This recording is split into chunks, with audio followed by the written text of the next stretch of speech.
আনন্দ তাণ্ডবের সাথে অশ্রু, এর অর্থ বুঝতে পারলাম না দেব।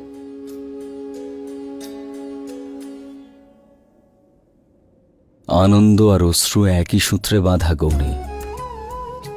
আনন্দ যখন সীমা অতিক্রম করে তখন অশ্রুধারা নিজে থেকেই নেমে আসে। আর এই আনন্দের কারণ?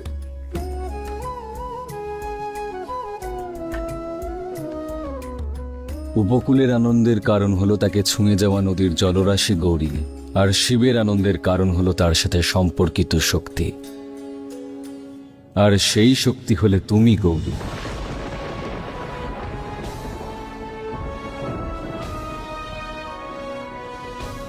কিন্তু তোমাকে ভীষণ চিন্তিত মনে হচ্ছে।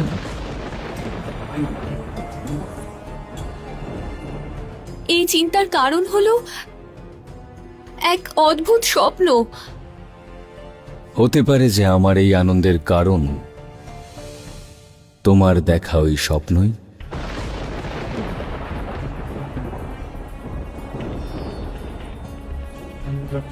আমার স্বপ্নের সাথে এই আনন্দের কোনো সম্পর্ক হতে পারে না মহাদেব। এত ভয়ঙ্কর স্বপ্ন যে আমার মনে হচ্ছিল কেউ মৃত্যু তাণ্ডব করছে। এমন মনে হলো যেন সমগ্র সৃষ্টির অন্তিম কাল উপস্থিত হয়েছে।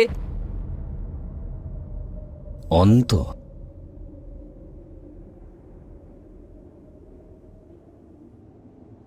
এই অ শব্দটা বড়ই বিচিত্র গৌরী।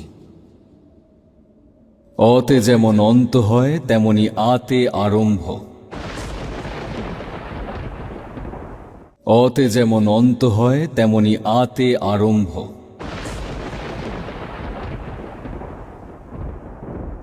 অর্থাৎ অর্থাৎ অন্ত যদি সত্যি অন্ত হতো তাহলে আরম্ভ তাকে অনুসরণ করত না, আর অন্ত না হলে আরম্ভও হয় না।